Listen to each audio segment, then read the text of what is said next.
이종 집사님 오늘 말 좀 실수하신 것 같아. 똑똑해 보이는 분 질문한다고 했는데, 그럼 다른 사람이 나는 똑똑하지 않느냐? 그럼 어떡하시려고? 그러니까 필요 없는 말들은 하지 말고 그러게 좋습니다. 지난번에 어떤 분은 보니까 여자분을 만났는데, 당신 얼굴이 왜 이렇게 안 좋아 보입니까? 그러시더라고. 근데 여자분 만날 적에, 다른 사람 만났을 적에 왜 이렇게 얼굴이 안 좋아 보여? 그런 얘기는 할 필요가 없습니다. 얼굴이 좀 이렇게 해숙하거나 막 그래도 하여튼간 남이 들을 적에 이렇게 별로 안 좋은 얘기는 가급적이면 상관하는 게 좋아요. 말 한마디 한마디가 굉장히 중요합니다. 이렇게 날씨 더운데 괜히 말 때문에 서로 이렇게 마음이 좀 하지 않도록. 어제 굉장히 좋았다가 좀 마음이 섭섭했습니다. 그죠? 첫 골을 딱 넣었을 때에는 너무너무 좋았는데 그만 다시 동점골 되는 바람에 이번에 세월호 때문에 한국 사람들이 굉장히 마음이 침체되어 있는데, 정말 그 전 국민들의 마음을요 일으킬 수 있는 것이 이번 참 좋은 기회가 같아요. 이번에 그래서 축구가 월드컵이 16강 올라가고 또 좀 더 좋은 성적이 거둔다면은 여러분, 우리가 상상하는 것보다 한국에 있는 사람들은 이 사회가 전반적으로 너무나 침체되어 있어가지고 모든 것이 경제로다가 너무나 침체하고 아주 어려운 상황이지 않습니까? 정말 하나님께서 이번에 이런 좋은 기회를 통해서 좀 우리 국민들의 마음을 좀 새롭게 변화시켰으면 참 좋겠습니다. 지난 시간에 우리가 창세기 1장 1절에서 1절 봤는데, 창조 전에는 땅이 혼돈하고 공허하며 흑암이 깊은 위에 있고 라고 했습니다. 여기 혼돈, 공허, 흑암 이런 말을 했었죠. 혼돈이라고 하는 것은 질서가 없는 것, 공허라고 하는 것은 존재가 없는 것, 비어있는 것, 어둠, 흑암은 어둠이라고 했습니다. 그런데 오늘 3절에 보면 하나님이 이르시되 빛이 있으라 하시니 빛이 있었고 라고 했습니다. 빛이 있으라 하시니 빛이 있었다. 여기 빛의 시작으로 말미암아서 이제 이 빛이 나타남으로 말미암아서요, 여기 앞에 나오는 2절에 나오는 혼돈, 공허, 흑암이요 한 번에 다 사라집니다. 그렇죠? 빛이 나타남으로 말미암아서 그 무질서가 사라지고, 또 아무것도 없는 그 무존재, 존재 없는 것이 사라지고 이제는 존재가 생기게 되는 것이고, 흑암이 사라지고 이제는 밝음이 오는 그러한 모습을 보여주고 있어요. 그래서 이 빛이라고 하는 것은 여러분 이 참 생명, 소망, 기쁨, 행복 모든 걸 다 포함하고 있습니다. 우리 마음에도 어떤 때는 굉장히 상쾌할 때가 있습니다. 특별한 것도 아니 없는데 그냥 막 상쾌할 때가 있잖아요. 어떤 때는 굉장히 우울할 때가 있어요. 우울할 때, 그 상쾌할 때는 우리 마음속에 빛이 있을 때고, 우울할 때는 어둠이 있을 때입니다. 그러니까 항상 우리가 빛 가운데 거하는 게 참 중요한 거예요. 빛 속에 있으면은 그렇게 뭐 내 주변에 좋은 일이 안 생겨도 마음에 평안함이 있고 기쁨이 있고, 그런데 그렇지 않으면 우울하고 막 그렇지 않습니까? 여러분, 여기 나오는 이 창세기 1장 3절에 나오는 빛이 있으라 할 때 이 빛이 어떤 빛일까? 햇빛은 아니죠. 왜냐하면 해는 네 번째 날에 창조하니까 이때는 태양이 있기 전입니다. 그렇기 때문에 햇빛과는 관계없는 거예요. 지금 우리가 보는 이러한 무슨 전등빛 무슨 이런 그런 차원이 아닙니다. 이것은 아주 빛의 근원이죠. 여러분, 계시록 한번 가봅시다. 계시록 21장 가시면은, 계시록 21장 23절, 성경 맨 끝에 계시록 21장 23절 다 같이 읽겠습니다. 그 성은 해나 달의 비침이 쓸데없으니 이는 하나님의 영광이 비치고 어린 양이 그 등불이 되심이라. 여러분, 이 새 예루살렘 성을 얘기하는 건데, 거기는 해나 달의 비침이 쓸데없다는 겁니다. 지금 이 세상은 해나 달이 없으면 캄캄하죠. 그런데 그 성, 그 새 예루살렘, 그 천국은 해나 달의 비침이 쓸데없습니다. 그게 아니어도 밝으니까. 왜? 하나님의 영광이 비친다라고 했습니다. 다시 22장 5절 같이 읽겠습니다. 22장 5절. 다시 밤이 없겠고 등불과 햇빛이 쓸데없으니 이는 주 하나님이 그들에게 비치심이라. 그들이 세세토록 왕노릇하리로다. 여기도 마찬가지로 밤이 없습니다. 등불과 햇빛이 쓸 데가 없습니다. 등불과 햇빛이 없어도 밤이 없다는 거예요.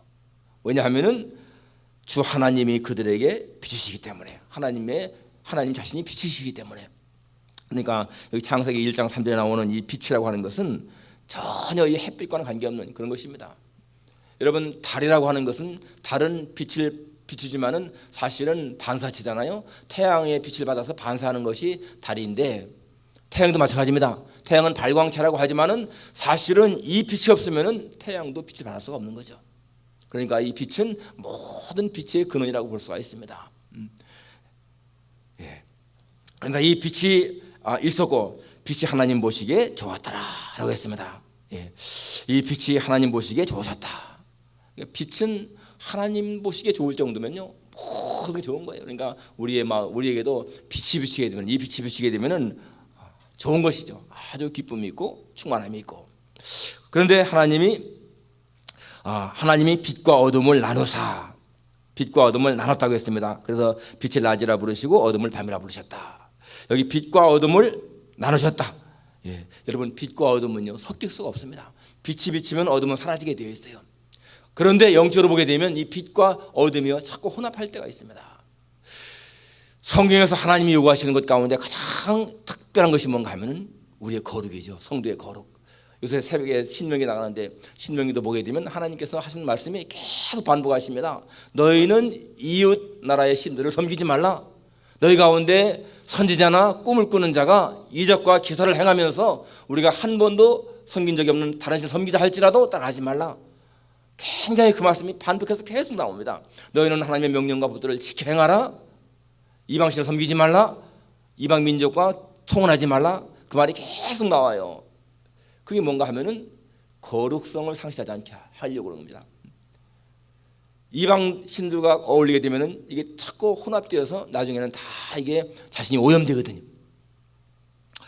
현대 이 신학 가운데에서 신복음주의라는 것이 있는데, 이 신복음주의의 단점이 무엇인가 하면은, 신복음주의라고 하는 것은 이 불의에 대해서 처음엔 묵인하는 거예요. 묵인. 나중에 용인하고 그 다음에는 거기에 오염되고 타락한다. 그렇게 보고 있거든요. 그러니까 불의, 나쁜 것에 대해서는 딱 끊는 이 절도가 있어야 되는데, 그냥 여러분 엘리 제사장 보게 되면 엘리 제사장이 자기 아들들이 홈리와 비누아스가 범죄할 적에 그걸 아주 강하게 딱 잘랐어야 되는 건데 그러지 않았기 때문에 그 가문이 망하잖아요. 그러니까 이 빛과 어둠, 이게 섞이는 그런 것을 우리가 막아야 한다는 것입니다. 그래서 항상 우리는 빛 가운데 살아야 된다라는 것이죠. 445장에 보니까 태산을 넘어 험국에 가도 빛 가운데로 걸어가면 주께서 항상 지키시기로 약속한 말씀하지 않네요. 우리가 이 태산을 넘어 험국, 어려운 곳에 간다 할지라도 빛 가운데로 걸어가면 주님이 항상 지키신다라고 했습니다. 그런데 오늘 여기 보니까 또 5절 마지막에 저녁이 되고 아침이 되니 이는 첫째 날이니라 라고 했습니다. 우리가 상시로 볼 적에는 아침이 되고 저녁이 되니 첫째 날이다 이렇게 되는데, 여기 성경에는 저녁이 되고 아침이 되니 이는 첫째 날이니라 이렇게 나오죠. 하루의 시작이 우리는 아침이라고 생각하는데 성경은 저녁이라고 보고 있습니다. 그런데 여러분, 엄밀히 보게 되면 하루의 시작이 언제입니까? 밤 12시가 시작이잖아요. 그러니까 사실은 밤이 하루의 시작인 거예요. 하루의 시작 중요하잖아요. 그러니까 시작이 참 중요한 것인데, 그렇기 때문에 여러분, 이 밤은 쉬는 시간 아닙니까? 쉬는 시간, 휴식 시간. 그러니까 하루의 성패는 시작에 달려 있는데, 하루의 성패는 얼마나 잘 휴식하느냐, 얼마나 잘 쉬느냐에 달렸다는 것이죠. 밤에 밤을 잘 자고 아침에 일어날 적에 상쾌하게 일어나게 되면 그 하루가 아주 잘 지낼 수가 있는데, 밤에 잠을 설치고 못 자요 보세요. 그러면은 아침에 일어날 적에 머리가 무겁고 기분이 안 좋고 하루가 다 망치지는 거잖아요. 그러니까 이 쉼이 중요하다는 거죠. 휴식이 중요한 것입니다. 그래서 우리는 정말 밤에 이 휴식을 잘 취해야 되는 거예요. 밤은 절대로 일하는 시간이 아니고, 밤은 절대로 노는 시간이 아니고, 밤은 휴식하는 시간이라는 거예요. 그러니까 하루의 시작을 이 저녁이 되며 아침이 되니 첫째 날. 그러니까 하루에 시작할 때에 아주 이 휴식을 잘 취하는 것 굉장히 중요합니다. 그런데 여러분, 최근에 어떻습니까? 최근에 이 밤문화가 얼마나 성행합니까? 밤문화. 이게 옛날에는 해가 떨어지면, 가난할 적에는, 전기 없을 적에는 밤만 해가 떨어지면 그냥 뭐 등잔불에 좀 있다가는 자지 않았어요? 그런데 지금은 뭐 전기가 하도 많고 막 그러니까 밤에 이 불야성을 이루지 않습니까?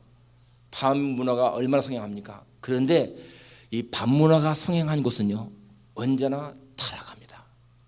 밤 문화가 아주 성행하는 곳 치고요, 타락치 않는 곳이 없습니다. 밤은 뭐합니까? 사람들이 밤은 어둠 속에 있을 적에는 사람들이요, 자꾸만 이렇게 쾌락에 도취하게 되고 술 마시게 되고 쾌락을 추구하고 범죄를 하고 그러하지 않습니까? 지난번에 그 태국에 갔을 적에 보니까 태국은 완전히 아주 이 밤새 놀아요. 밤새. 아침에 9시, 10시, 11시 되면은 모든 가게가 다 철시에 문 닫고 있습니다.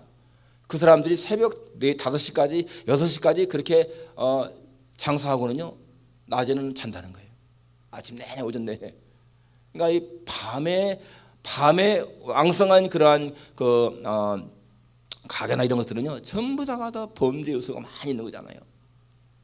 근데 이게 한국도 그런 게 많습니다. 지금 한국도 이 밤문화가 너무나 성행하잖아요. 그런데 이렇게 밤문화가 성행한 곳 보게 되면은 이게요, 영적으로는 아주 타락한 곳입니다. 영적으로는 타락한 곳이죠. 사실 이 도덕적, 윤리적으로 얼마나 좀 타락했어요. 저희들이 공부할 때만 하더라도 선생님 하면은 정말 존경스럽고 누가 감히 선생님 말씀에 뭐 대꾸하고 막 그랬습니까? 그런데 지금은 안 그렇잖아요. 지금은 뭐 선생을 갖다가 뭐 얼마나 이 학생들이 오히려 뭐 구타하고 뭐 대들고, 이게 얼마나 많습니까? 타락한 증거죠.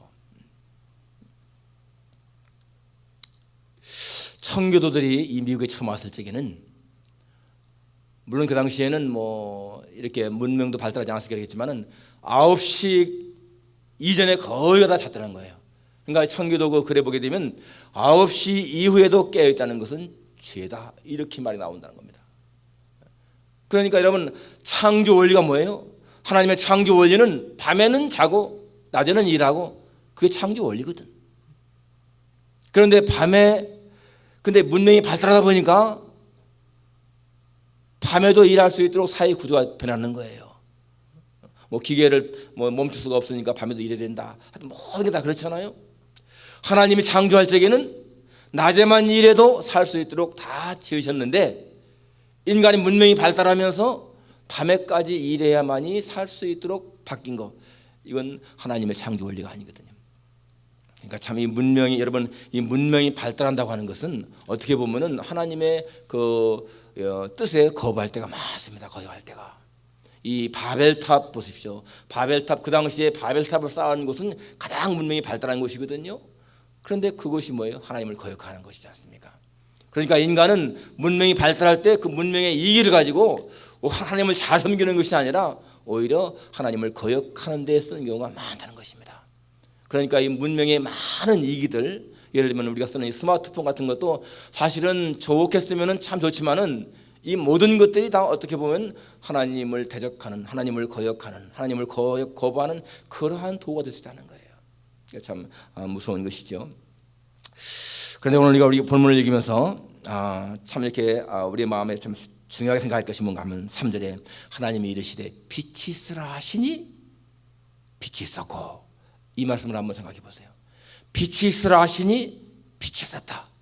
그게 말씀이잖아요. 말씀. 그러니까 말씀의 능력이 얼마나 큰 것인가. 그 다음에도 보게 되면 궁창 아래의 물과 궁창 위의 물로 나누게 하시니 그대로 되니라. 모든 물은 다 한 곳에 모이라 하시니 그대로 되었다. 하나님의 말씀 가운데 말씀이 나타나니까 그대로 됐다. 여러분, 우리는 여기서요, 이 말씀의 능력을 볼 수가 있습니다.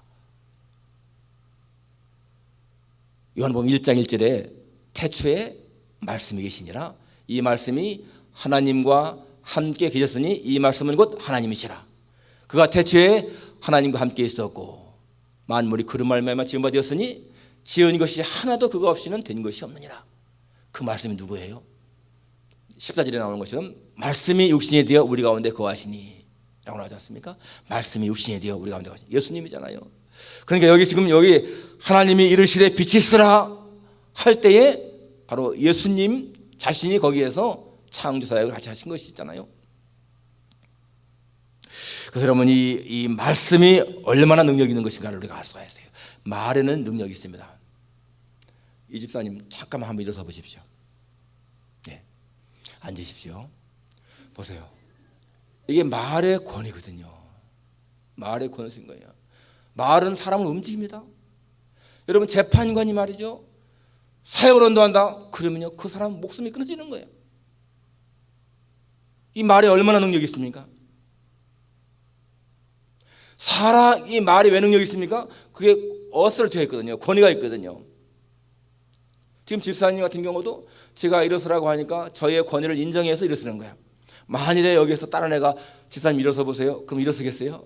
안 일어서잖아요. 왜? 권위를 인정하지 않으니까. 권위. 예수님은, 하나님은, 그 하나님의 권위는요 온 우주에 미칩니다. 온 우주에 미치는 거야. 그러니까 빛이 있으라 할 때에 그 하나님의 권위에 의해서 빛이 생기잖아요. 그리고 이 우주 속에 1000억 개 이상의 별이 있는데 그 별들을 다 만드시잖아요. 그 별들이 운행할 수 있는 공간을 다 만드시고, 이 말씀의 권위 대단한 거잖아요. 그러니까 여기 빛이 있으라 하시니 빛이 섰고라고 우리가 그냥 그렇게 쉽게 읽고 말지만은, 여러분 이 말씀을 우리가 읽으면서 뭘 생각해야 돼요? 예수님의 말씀의 권위가 이렇게 크구나, 이걸 우리가 알아야 되지 않습니까?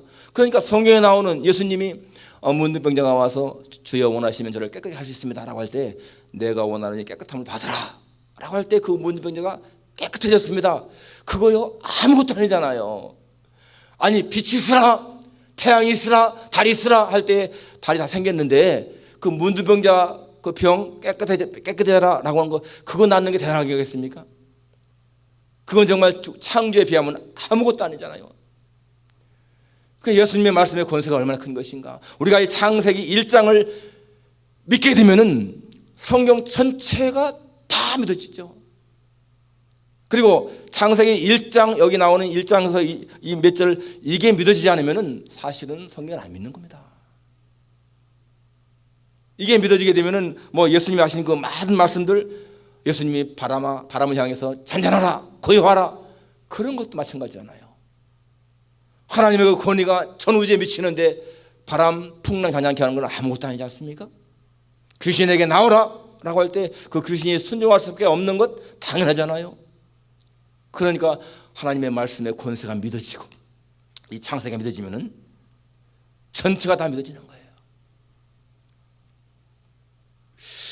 근데 여러분 지금도 하나님은 이 빛이신 예수님, 말씀이신 예수님을 통해서 일하고 계십니다.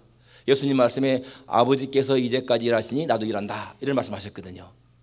여러분 하나님이 무슨 일을 하실까요? 지금 물론 우주를 창조하시고 이건 6일 만에 끝났습니다. 창조는 통치하시고 보존하시는 일을 하시죠. 그런데 가장 중요한 일이 뭐겠습니까? 구원사역입니다. 구원사역. 인간의 구원을 위해서 지금 일하시는 거예요. 그런데 우리가 참 생각해 보면요, 하나님은 6일 만에 우주를 다 이 세상을 창조했습니다. 6일 만에 끝나신 거예요. 이 거대한 우주를 6일 만에 끝나셨는데, 이 창조 사역은 재창조 사역이거든요. 구원 사역은 재창조 사역 아닙니까? 다시 인간을 회복시키는 사역인데, 여러분 정말 아이러니하게도 하나님의 그 크신 능력이 6일 만에 우주를 창조하셨는데 인간을 재창조하는 역사는요 지금까지도 계속되고 있습니다. 지금까지도. 고린도후서 5장 17절에 누구든지 그리스도 안에 있으면 새로운 피조물이라, 이전 것이 지나갔으니 보라 새 것이 되었다 라고 하지 않습니까? 예수님 안에서 새로운 피조물 만드는 것이 이 재창조 사역이잖아요. 그런데 이것이 얼마나 큰 문제인지 어려운 문제인지 수천 년이 지나도 지금까지도 이 재창조 사역은 구원 사역은 진행되고 있잖아요. 그것은 무엇을 의미하는 건가요? 인간의 악함, 인간의 이 완악함, 교만, 죄성이 얼마나 큰 것인가를 보여줍니다. 그렇잖아요. 한 사람이 변화하는데 30년 걸릴 수도 있고 50년 걸릴 수도 있잖아요. 이상하죠? 하나님이 그냥 탁 그냥 해서 그 마음을 변화시켜 가지고서 딱 예수 믿게 하면 좋을 텐데 그렇지 않고 스스로 받아들일 때까지 기다리지 않습니까? 그러니까 하나님은 말씀으로 우주를 6일 만에 창조하셨는데도 한 사람을 변화시키는 데는 수십 년이 걸리잖아요. 우리는 그걸 통해서 우리 인간의 마음이 얼마나 완악한 것인가를 알 수가 있고요, 하나님이 얼마나 오래 참고 기다리시는지를 알 수가 있습니다.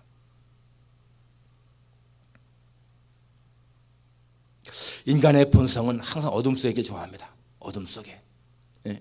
그래서 이 빛을 좋아하는 사람은 하나님을 좋아하는 사람인 것이고, 어둠을 좋아하는 사람은 하나님을 덜 좋아하는 사람인 거예요. 빛의 열매는 뭐라고 씁니까? 에베소서에 빛의 열매는 모든 착함과 의로움과 진실함에 있다. 그런데 육체의 일은 모든 불의, 추악, 탐욕, 악의, 시기, 살인, 분쟁, 사기, 악독 이런 것들이잖아요. 그런데 인간들은 항상 그렇게 자꾸만 안 좋은 것에 자꾸 매여 있다는 거예요.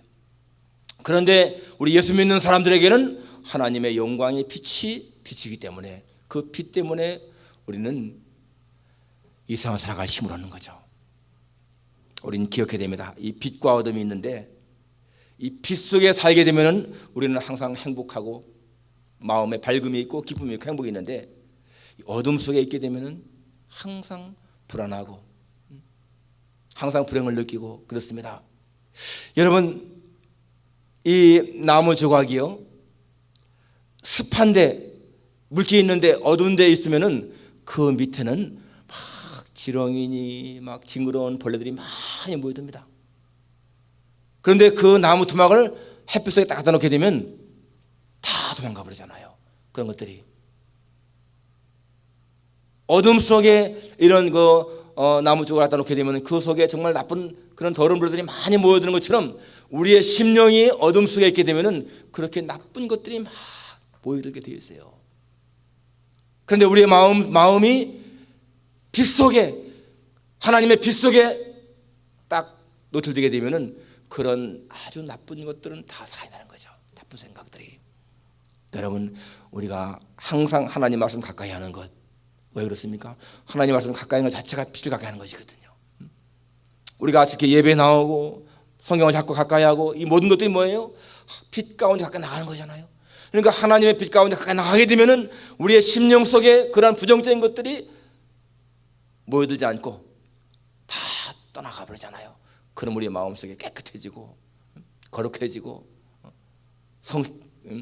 의로워지고 그러는데, 우리가 자꾸만 이 어둠 속에 있게 되면 우리의 심령 속에 그런 더러운 벌레가 모여드는 것처럼 그렇게 나쁜 생각들이 막 모여드는 거죠. 그러니까 좀 빛이 있으면은 거기에 또 이렇게 어둠이 있기 마련입니다. 우리가 예수님의 빛을 살아가는 것 참 중요한 것이지만은 또 그 가운데서 항상 어둠은 존재합니다. 이 사탄은 어둠의 세력이잖아요. 사탄의 세력은 자꾸만 할 수만 있으면 믿는 우리의 마음을 자꾸만 유혹하려고 합니다. 그러니까 우리는 할 수만 있으면 우리 정말 빛이신 주님 앞에 가까이 나가는 삶이 돼야 돼. 언제든지. 그래서 우리가 의식적으로라도 의도적으로 항상 빛이신 주님 앞에 나가는 그런 삶을 살아야 됩니다. 주님 말씀했습니다. 나는 세상의 빛이니 나를 따르는 자는 어두움에 다니지 아니하고 생명의 빛을 얻으리라.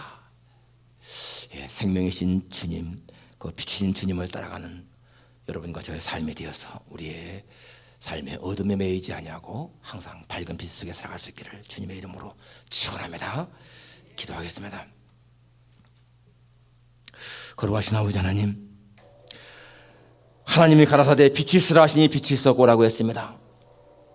혼돈과 공허와 흑암 속에 있던 이 세상에 빛으로 주님이 오셔서 그 모든 혼돈과 공허 그리고 흑암을 제거하시고 밝음을 주신 하나님, 우리의 심령 속에도 그렇게 빛을 주시니 고맙습니다.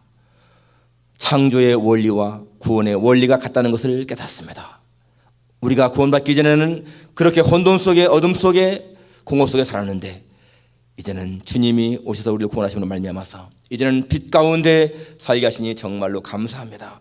하나님 아버지, 우리를 자꾸만 어둠 속에 이끌어가려고 하는 모든 사탄의 그런 유혹을 물리치고 언제나 빛이신 주님 앞에 가까이 나갈 수 있게 도와주옵소서.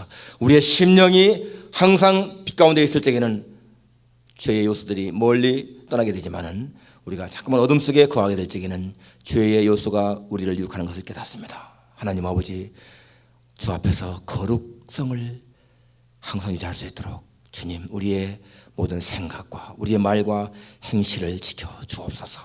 그래서 항상 우리가 주님을 닮아가는, 예수님을 닮아가는 그런 삶을 살아갈 수 있도록 은혜 입혀주시기를 간절히 빌고 원합니다.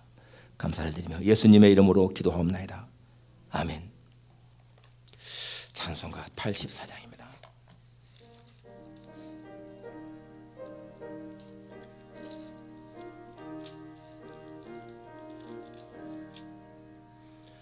온 세상이 캄캄하여서 참 빛이 없었더니 그 빛나는 영광 나타나 온 세상 빛이었네. 영광 영광의 주